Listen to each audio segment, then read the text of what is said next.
Comme vous le savez, c'est bientôt Noël. Nous sommes aujourd'hui le 19 décembre, soit 6 jours avant Noël.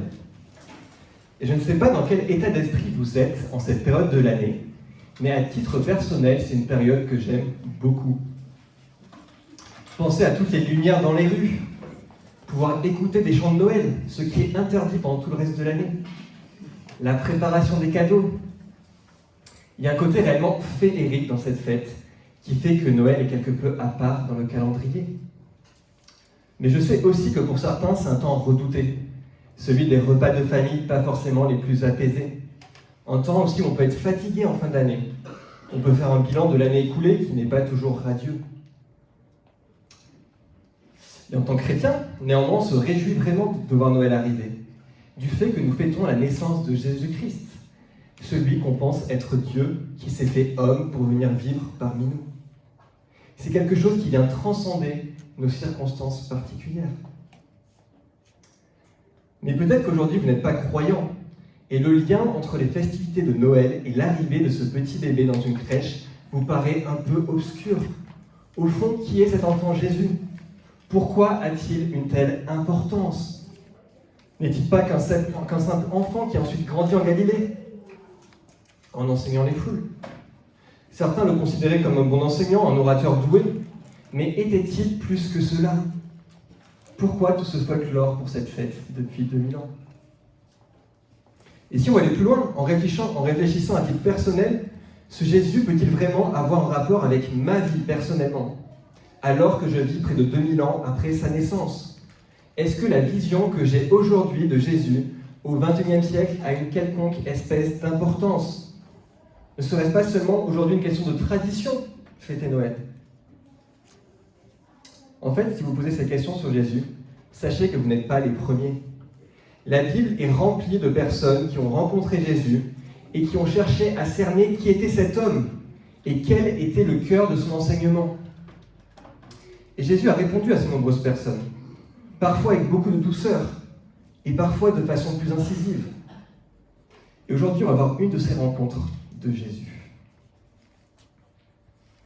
On va voir dans le texte du jour que ce qu'il faut absolument que l'on comprenne et que l'on vive repose sur 3 choses essentielles. Il faut que l'on comprenne 3 choses essentielles pour que Noël soit foncièrement une fête joyeuse et non pas une épée de Damoclès au-dessus de nos têtes. C'est donc profondément sérieux ce dont on va parler aujourd'hui.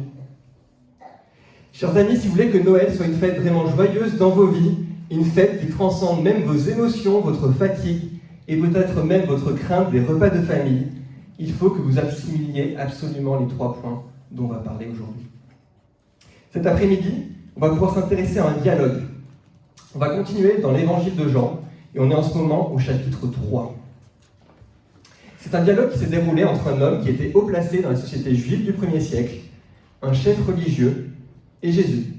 Et ils se sont rencontrés à la nuit tombante. Et dans ce dialogue, Jésus va lui délivrer un enseignement absolument crucial. Sans plus attendre, écoutons cet enseignement. Je vous propose de prendre votre Bible et on va lire dans l'évangile de Jean au chapitre 3.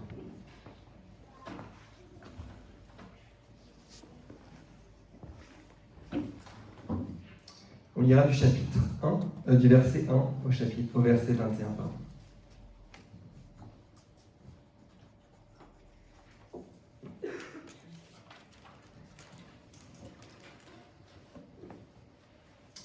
Jean 3, verset 1. Or, il y avait parmi les pharisiens un homme du nom de Nicodème, un chef des Juifs.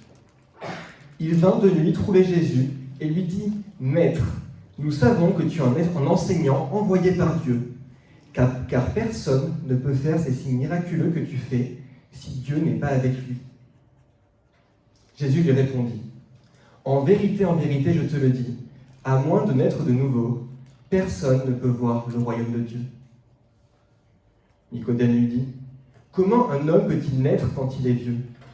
Peut-il une seconde fois entrer dans le ventre de sa mère et naître ? » Jésus répondit : « En vérité, je te le dis, à moins de naître d'eau et d'esprit, on ne peut entrer dans le royaume de Dieu. Ce qui est né de parents humains est humain, et ce qui est né de l'esprit est esprit. Ne t'étonne pas que je t'ai dit, il faut que vous naissiez de nouveau. Le vent souffle où il veut, et tu en entends le bruit. Mais tu ne sais pas d'où il vient, ni où il va. C'est aussi le cas de toute personne qui est née de l'esprit. Nicodème reprit la parole et lui dit, « Comment cela peut-il se faire ?» Jésus lui répondit, « Tu es l'enseignant d'Israël, et tu ne sais pas cela. En vérité, je te le dis, nous disons ce que nous savons, et nous rendons témoignage de ce que nous avons vu, et vous ne recevez pas notre témoignage. Si vous ne croyez pas quand je parle des réalités terrestres, comment croirez-vous si je vous parle des réalités célestes ? Personne n'est monté au ciel, sinon celui qui est descendu du ciel, le Fils de l'homme qui est dans le ciel.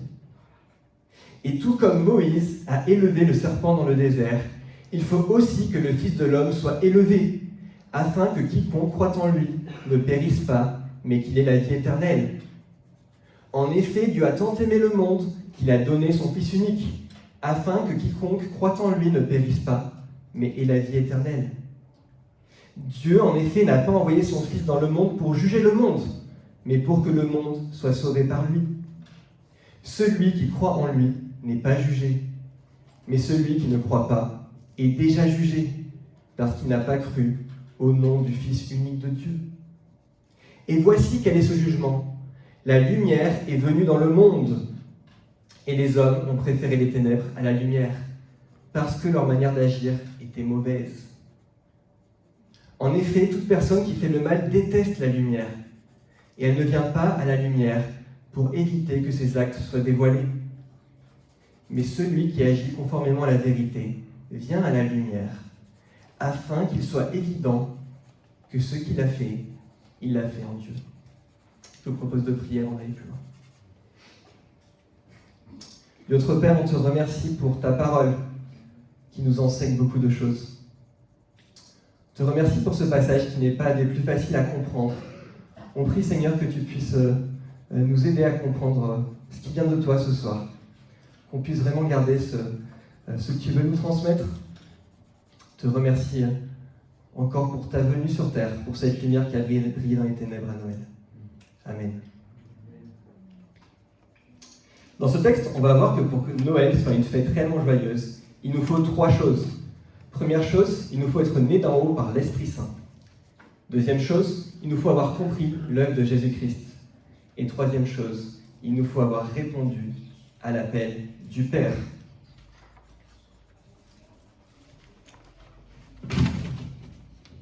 Désolé, je fais de l'ordre.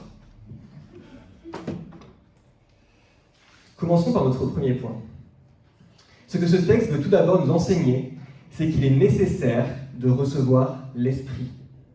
Il est nécessaire de naître d'en haut par l'œuvre de l'Esprit. Regardez avec moi le texte et essayons un peu de comprendre la situation. Il y a un homme qui s'appelle Nicodème, qui est un chef des Juifs et qui décide d'aller voir Jésus durant la nuit. Pourquoi vient-il durant la nuit ? Le texte ne le dit pas.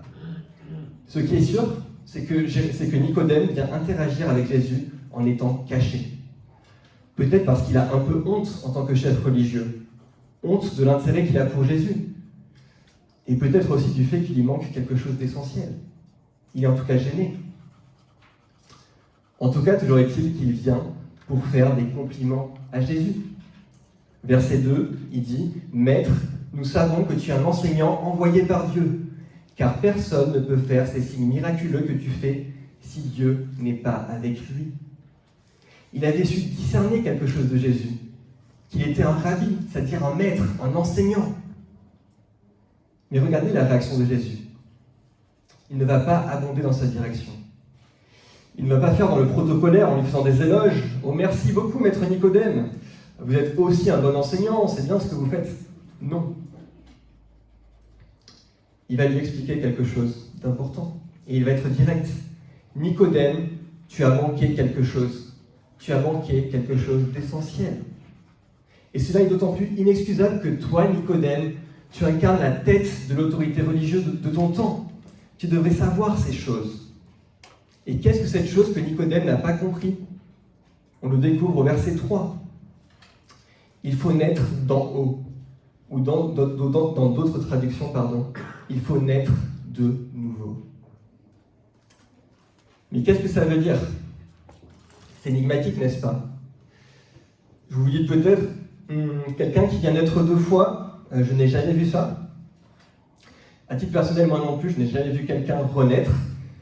J'ai jamais entendu parler de femmes qui auraient accouché 2 fois du même bébé. Et Nicodème, il va réagir comme ça dans le texte, de cette façon-là, de manière très terre-à-terre. Regardez au verset 4. Comment un homme peut-il naître quand il est vieux? Peut-il une seconde fois entrer dans le ventre de sa mère et naître? Nicodème, il est un peu comme nous, il ne comprend pas tout. Et Jésus va prendre le temps de lui expliquer ce que ça veut dire. Regardez à partir du verset 5. Sans rentrer dans les détails, il faut savoir qu'il y a sûrement un jeu de mots dans ce passage, puisque le terme anothen en grec peut être traduit à la fois par de nouveau ou d'en haut. Cependant, chaque fois que ce terme est utilisé dans l'évangile de Jean, c'est dans le sens de en haut, naître d'en haut. Il y a sûrement, comme souvent chez Jean, une forme d'ironie dans ce jeu de mots, un double sens, puisque Jésus lui dit qu'il faut naître d'en haut, et Nicodème comprend qu'il est nécessaire de naître de nouveau. Est-ce que c'est Nicodème qui a mal compris, ou est-ce que c'est Jésus qui laisse planer un double sens? La question elle est ouverte, on n'a pas la réponse. Mais cela nous explique au moins pourquoi il y a différentes traductions dans nos Bibles. Mais ce qui est important, ce n'est pas ça, ce n'est pas cette discussion linguistique, mais c'est ce que Jésus va leur révéler. Il va leur dire que pour voir le royaume de Dieu, il faut naître d'en haut ou naître de nouveau. Et il va montrer au verset 5 que cela est similaire au fait de naître d'eau et d'esprit. Et du coup, ça nous emmène à un nouveau point. Il nous faut comprendre ce que veut dire l'expression naître d'eau et d'esprit. Il existe des interprétations différentes, mais il me semble que la plus évidente dans le contexte, c'est de voir dans cette formule une forme d'unité. Un mot valise pour parler essentiellement de l'œuvre de l'Esprit. Et cela semble assez évident à la lecture de certains textes de l'Ancien Testament. Jésus en fait probablement référence à un texte qui se trouve en Ézéchiel 36, dans l'Ancien Testament. Dans ce texte, le prophète parle de l'Esprit comme étant comme de l'eau dans un désert. Parce que dans un désert, l'eau est absolument essentielle à la vie. Et l'eau est donc une métaphore pour parler de l'esprit, qui est aussi essentiel à la vie. Ce que Jésus veut mettre en avant dans ce passage, c'est que pour avoir la vraie vie en nous, il faut avoir reçu l'Esprit Saint. Il nous explique ainsi ce que veut dire ce terme de nouvelle naissance. Ça veut tout simplement dire avoir l'Esprit de Dieu en nous. C'est avoir reçu le Saint-Esprit qui nous purifie et nous renouvelle, et qui nous amène à avoir des désirs différents, des pensées différentes, puisque cette nouvelle naissance fait que l'on souhaite suivre et servir Dieu. Cette nouvelle naissance, elle fait que l'on veut aimer Dieu et se battre contre le péché, puisqu'on aime le Seigneur. Et ça nous amène encore à une nouvelle question. Très bien, mais du coup, comment faire pour que je puisse créer la nouvelle naissance en moi-même? Est-ce que c'est possible? Et Jésus, il est très clair. Nous ne pouvons pas nous faire naître de nouveau par nous-mêmes. On ne peut pas s'auto-régénérer, se faire renaître nous-mêmes. La nouvelle naissance, elle vient de Dieu, puisque Dieu est le maître de l'esprit qu'il distribue comme il veut. Prenons une image pour illustrer cela. Au hasard, prenons l'image du vent. Vous savez que lorsqu'il y a du vent, on entend le bruit du vent. On sent aussi la direction dans laquelle il va. Sur notre peau, on peut sentir le vent souffler, mais on ne sait pas comment il peut tourner. En l'espace d'une minute, le vent il peut changer de sens par des bourrasques opposées.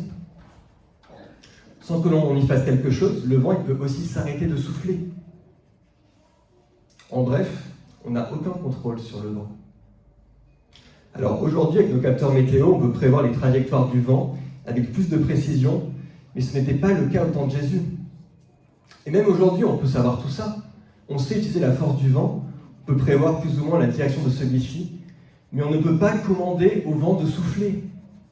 On ne peut pas pleinement dompter et maîtriser le vent. Dans l'action du vent, il y a quelque chose de mystérieux et une souveraine liberté. En soi, on constate sa réalité au vent. On peut voir ses effets. Mais on ne peut pas vraiment expliquer pourquoi il souffle d'une manière et non d'une autre. Et en fait, c'est la même chose pour l'esprit. Et c'est l'analogie que va développer Jésus au verset 8. Si vous regardez votre texte. On ne peut pas maîtriser l'esprit. Il souffle où il veut. Et il vient apporter la vie où il veut. Ce qu'on voit, ce sont les effets de cet esprit, qui sont indéniables dans la vie de ceux qui sont régénérés. Celui qui est touché par l'esprit est touché d'une telle façon qu'il ne peut pas vraiment en rendre compte pleinement. Il n'a pas de réponse au pourquoi. Il peut simplement reconnaître que Dieu a changé son cœur pour qu'il puisse venir à croire. C'est donc Dieu et sa volonté qui donnent l'impulsion décisive qui mène au Christ. Il faut bien qu'on reconnaisse, et c'est le premier point, qui a un caractère mystérieux et une puissance divine indéniable dans l'action de l'Esprit qui vient agir dans le cœur de ses enfants pour les faire naître de nouveau ou naître d'en haut. Maintenant, la question, elle se pose à nous. Où est notre cœur aujourd'hui ? Toi qui m'écoutes aujourd'hui, est-ce que tu es né de nouveau ? Est-ce que tu as été régénéré par le vent de l'Esprit Saint qui a changé ton cœur ? Comme on l'a dit, tu ne peux pas créer ce vent par toi-même. Tu n'es pas le maître du vent. Et cela, peu importe que tu sois quelqu'un de riche, de pauvre, de juif, de non-juif, tu ne peux pas le créer par toi-même. On est dépendant de la seule compassion de Dieu pour cela. On dépend de sa grâce. Cependant, il y a dans la Bible une compatibilité entre cette doctrine d'un Dieu qui fait tomber son esprit là où il veut et le fait que nous sommes appelés à croire que l'on est responsable de répondre au message de l'Évangile. Et je ne vais pas rentrer dans le détail sur ce point, on n'a pas 3 heures devant nous, mais il faut toujours garder ça en tête. Alors sois attentif à la suite de ce message, puisque Jésus va révéler une clé pour être au bénéfice de ce vent. Et cette clé est un appel qui est adressé à tous les hommes. Et spoiler, je vais révéler cette clé maintenant, qui sera la suite de tout mon message. Pour être au bénéfice de ce vent, il te faut croire dans le message de l'Évangile. Rien de plus et rien de moins. Ton appel, il n'est pas à chercher comment souffle le vent et où il va souffler, mais ton appel est de croire au message de l'Évangile. Et c'est ce qu'on va développer maintenant. Et sache que si tu crois au message de l'Évangile, c'est donc un signe que tu es né de nouveau, puisque le signe extérieur du fait qu'on est né de nouveau, qu'on est né d'en haut, c'est le fait que l'on croit en l'Évangile. Sans plus attendre, on va maintenant rentrer dans le second point qui va nous permettre de mieux comprendre en quoi ce message de l'Évangile. Et ce sera le deuxième point aussi de notre texte. Ce texte, il nous montre qu'il nous faut comprendre absolument l'œuvre accomplie par Jésus à la croix.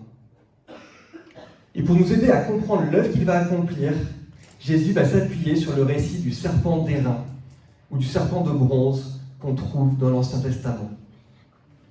On va sauter dans nos textes les versets 10 à 13, où Jésus en remet une couche sur le cas de Nicodème et son problème d'incrédulité, pour arriver directement au verset 14. Regardez avec moi.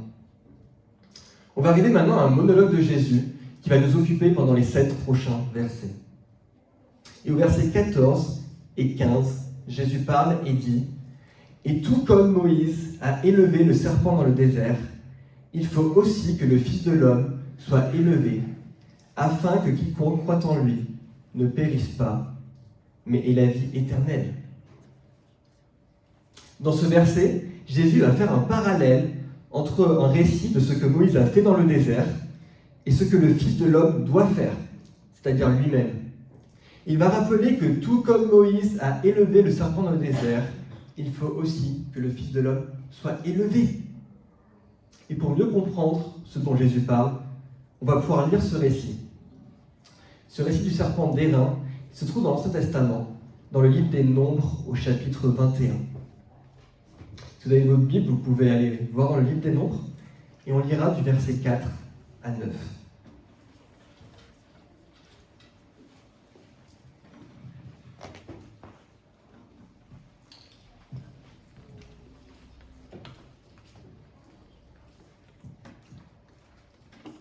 Nombres au chapitre 21, des versets 4 à 9. partirent du mont Hor. On parle du peuple d'Israël dans ce passage. Ils partirent du mont Hor par le chemin de la mer des roseaux pour contourner le pays d'Édom. Le peuple s'impatienta en route et parla contre Dieu et contre Moïse.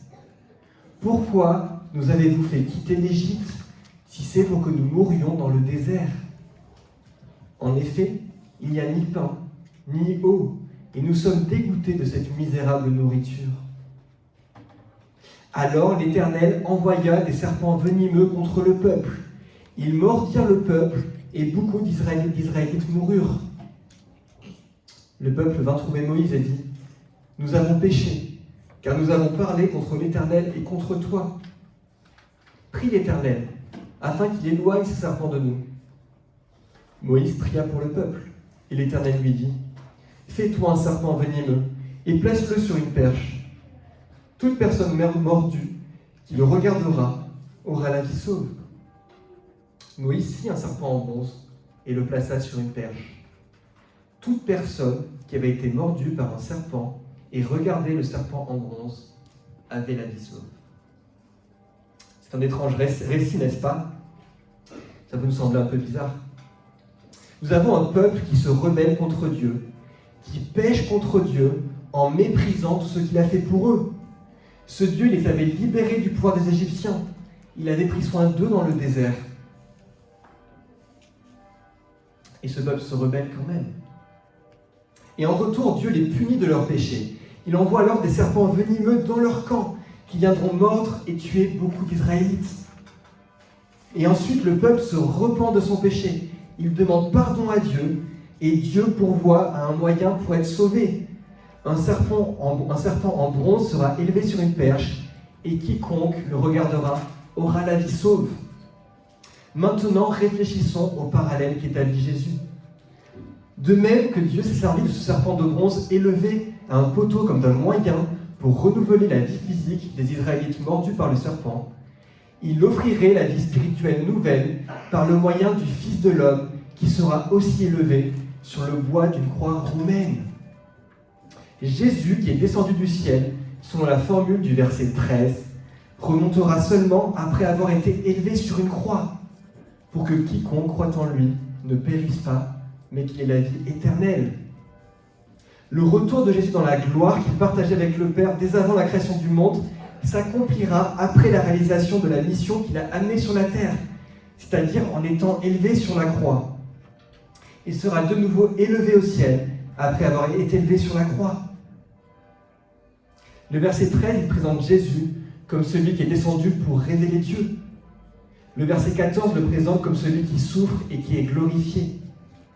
Et c'est précisément dans le cadre de cette souffrance et de cette élévation que Dieu se révèle le plus clairement en la personne de son Fils. Si Jésus avait été élevé sur le bois, c'est parce que Dieu aime les hommes, ses créatures, comme on peut le voir au verset 16. Et il a pourvu un moyen de les sauver, un moyen d'une valeur infinie. À la croix, Dieu vient lui-même mourir pour les croyants, alors que l'humanité est en rébellion contre Dieu. Est-ce que tu as conscience de ce que ça implique ? Dieu, le créateur de l'univers, vient se faire petit en prenant la forme d'un homme à Noël, et il vient ensuite mourir pour racheter les péchés des croyants. Nous étions de même que ces Israélites. On se plaignait, on méprisait Dieu, mais Dieu ne s'est pas arrêté à cela. Il est lui-même venu en sacrifice pour régler la dette d'une multitude d'hommes et de femmes qui croiraient en lui. Ce récit étrange du serpent de bronze, il servait à préparer le peuple d'Israël à cette vérité merveilleuse que Dieu lui-même allait pourvoir à la maladie suprême de l'humanité, c'est-à-dire le péché. Un homme allait être élevé sur le bois pour offrir le salut et le pardon à tous ceux qui se confient en lui. Jésus est Dieu qui a pris chair pour venir sur terre sous la forme d'un homme. Il est venu mener une vie parfaite, obéissant parfaitement à toutes les exigences de la loi. Il était donc juste, et il est venu mourir sur une croix romaine pour que par un merveilleux échange, sa justice parfaite puisse nous être transférée, nous être imputée, comme on a pu le voir dans un texte récemment. À nous qui plaçons notre confiance en lui pour le pardon de nos péchés.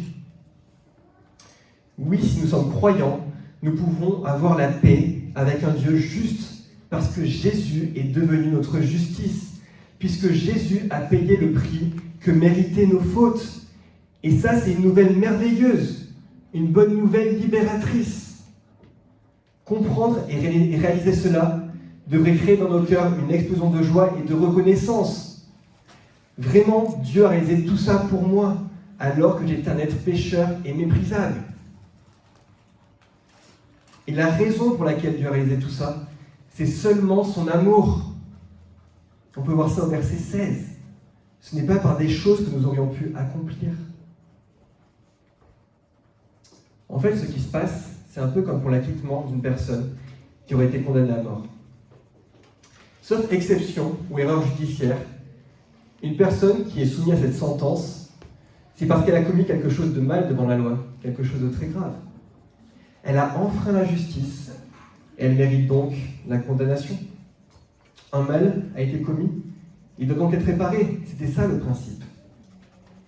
Mais le juge pouvait décider de le gracier, s'il en a le pouvoir, comme par exemple le président de la République, c'était le cas en France.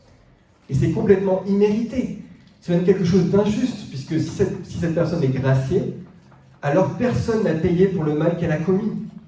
Ce mal n'a pas été réparé. Mais imaginez que le juge admette que ce soit un problème, que ce mal n'ait pas été réparé, et qu'il dise « Écoutez, ce mal doit être payé, et je vais subir la condamnation à la place de la personne qui a été condamnée, pour que sa liberté puisse être réelle et juste. » Si la justice doit être rendue, c'est la seule solution. Quelqu'un doit payer. Et encore plus, pour que cet échange soit valable, il faut que le juge ne soit pas lui-même sous le coup de la condamnation. Il faut que ce juge il soit sans faute. Cette personne, ce juge, évidemment, c'est Jésus. Frères et sœurs, comprenons bien que si nous devons payer nous-mêmes le prix de nos péchés, il n'y aurait qu'une seule solution, ce serait notre mort. Et c'est en fait ça l'enfer, la mort éternelle. C'est la juste punition de nos péchés si nous décidons de venir seuls devant Dieu lors du jugement, sans un juge et sans un avocat qui peut nous représenter. C'est ça l'enfer, c'est l'homme qui veut être indépendant de Dieu jusqu'au bout et qui en subit les conséquences jusqu'au bout. Mais Jésus est ce juste juge qui est venu payer pour le prix des péchés de ceux qui allaient mettre leur confiance en lui. C'est ça la bonne nouvelle de l'Évangile. Il y a une solution. Et c'est ça qui rend Noël si joyeux, si beau.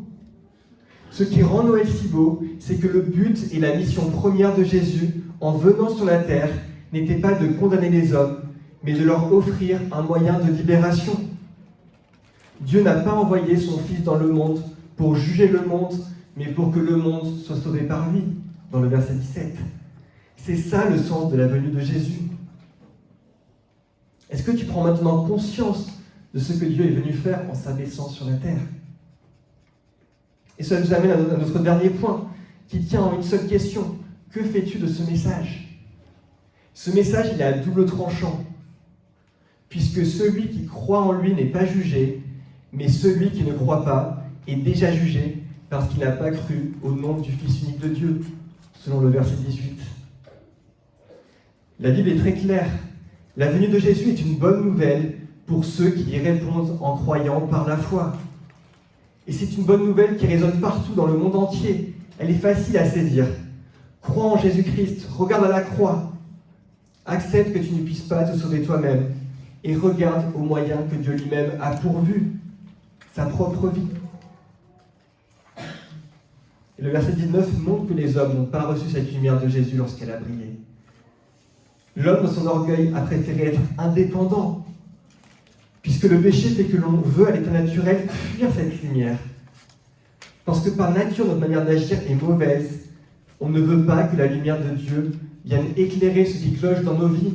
C'est ce qu'on voit au verset 20. Mais pourtant, nous ne sommes pas appelés à rester dans notre péché. Nous sommes appelés à aller vers cette lumière. Les Israélites, ils devaient regarder au serpent de bronze élevé pour être guéris de leur maladie physique. Et nous devons regarder à Christ et à la croix pour être guéris de notre maladie spirituelle. Cela nécessite une démarche active de notre part.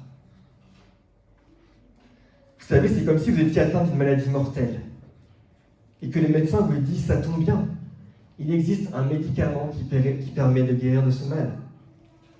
Et vous, en retour, vous lui répondez « c'est très gentil de votre part, mais ça ne m'intéresse vraiment pas. Je préfère être indépendant et autonome dans ma lutte contre cette maladie. » Vous allez peut-être vivoter encore quelques mois, quelques années, mais la finalité sera la mort. Et personne ne viendra pour vous forcer à avaler ce précieux médicament. Il en est de même pour nous aujourd'hui, dans le domaine spirituel. On est atteint d'un mal mortel qui s'appelle le péché. Et le médicament, il existe. C'est Jésus-Christ et son œuvre à la croix. Mais si tu ne reconnais pas ta dépendance à ce médicament, si je puis dire, celui-ci ne te sera d'aucun secours pour te guérir de ton mal. Tu pourras vivoter durant toute ta vie sur terre, mais tu mourras spirituellement, éternellement, une fois passé ton dernier souffle. Et cela parce que tu as voulu être indépendant et vivre en autonomie vis-à-vis de ton Créateur.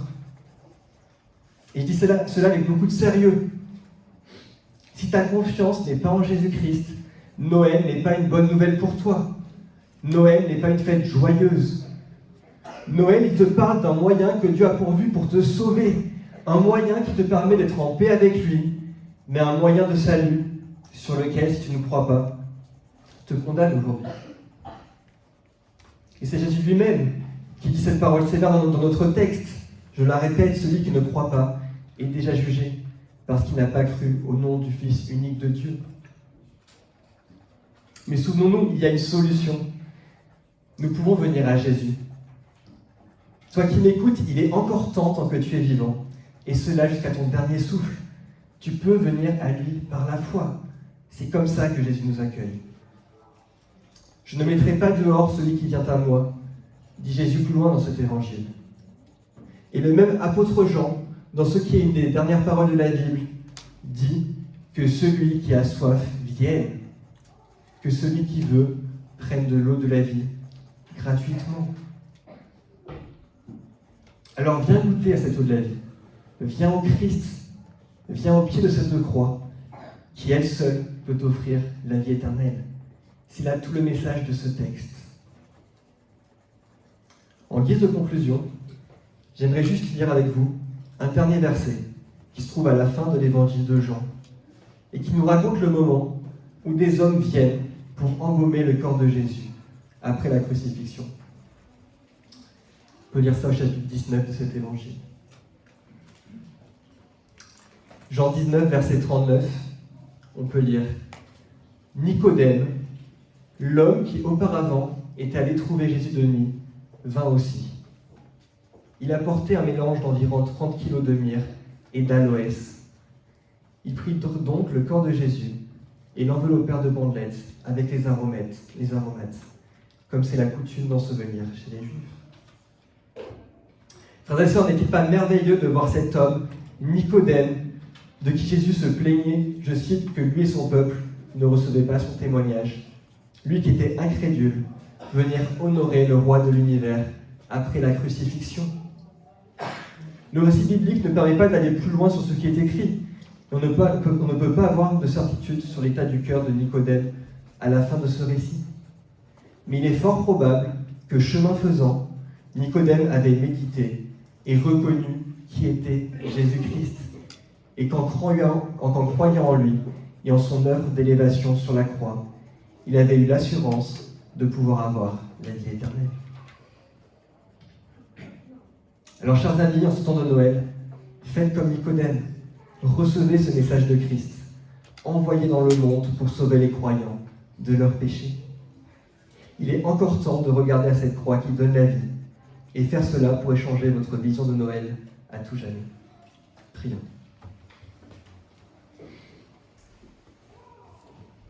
Notre Père, on te remercie pour l'envoi de Jésus-Christ, ce dont on vient se souvenir à Noël. On te remercie de l'avoir envoyé pour sauver tous les croyants de leurs péchés.